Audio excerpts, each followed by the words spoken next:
तो बताइए कहाँ चला जाए। क्यों? क्योंकि दानव और देवताओं में दोनों में जब युद्ध हुआ तो दानव पराजय की तरफ, देवताओं को जब चलने लगी उनकी देखे तो हम लोग पराजय की तरफ जा रहे हैं, तब चिंतित हुए, बोले हमें भगवान से प्रार्थना करना है और उनसे हमें सहयोग लेना है, तो हम लोग कहाँ जाए। तो सभा में सारे देवता बैठे थे।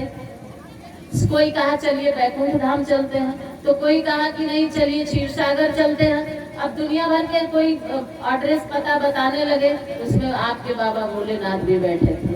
उन्होंने कहा मैं भी कुछ बताऊं, उन्होंने कहा मैं भी कुछ बताऊं। तो देवताओं ने कहा देवाधिदेव महादेव आप तो बताइए, हम लोग कहाँ जाए भगवान से, परमात्मा से मिलने के लिए, उनका सहयोग प्राप्त करने के लिए। तब उन्होंने बड़ी सुंदर सी बात कही और वो आप हम सब के लिए उन्होंने कहा, क्या कहा?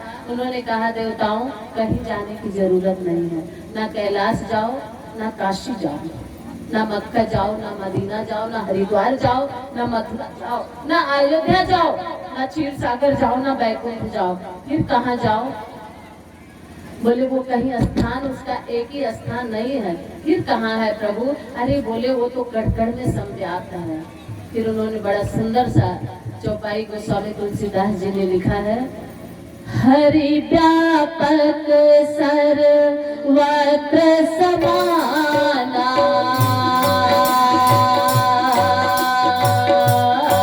प्रेम से प्रगट होहि महि जाना। सिया राम सिया राम जय जय राम, राम सिया राम जय जय राम। किए योग्य तप ज्ञान विरागा,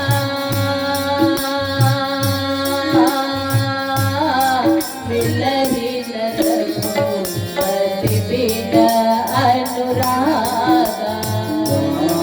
सिया राम जय जय राम, राम सिया राम जय जय राम। दोनों चौपाइयों में भगवान भोलेनाथ कहते हैं हरि व्यापक सर्वत्र समाना और प्रेम से प्रकट हो ही मैं जाना। वेद मंत्र काम नहीं करेगा अगर आपकी श्रद्धा और भावना नहीं है, भगवान के प्रति प्रेम नहीं है, तो ये वेद मंत्र का उच्चारण किसी काम का नहीं। प्राण डालना है अगर भगवान में, भगवान को प्राप्त करना है, तो बस आपके अंदर वो कला है कि जितना भगवान, जितने अंशों में भगवान से प्रेम होगा उतने अंशों में आपके भगवान, ये शिवलिंग और यहाँ की ऊर्जा और यहाँ की शक्ति उतने अंशों में ही जागृत रहेगी। कहते हैं ना कि मंदिर में, शिवालय में गए तो हमें अजीब सी अनुभूति क्यों होती है? क्योंकि आपका भगवान इतना ऊर्जावान होता है, वो ऊर्जा आपके अंतःकरण की भावना, आपके अंतःकरण की श्रद्धा से ही प्रकट। क्यों?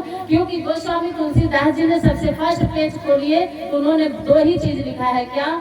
भगवान पर विश्वास और मन में श्रद्धा। अगर ये दोनों है तो वही भगवान विराजमान है। चाहे आप वेद मंत्र उच्चारण हो करो या ना करो, चाहे आप 10 विधि स्नान करो या ना करो, एक कच्ची मिट्टी के पिंड में भी अगर श्रद्धा और विश्वास है तो भगवान वहाँ भी विराजमान हो जाता। श्रद्धा विश्वास रूपिणो भवानी शंकरो वंदे, श्रद्धा विश्वास रूपिणो। तो भगवान भोलेनाथ कहते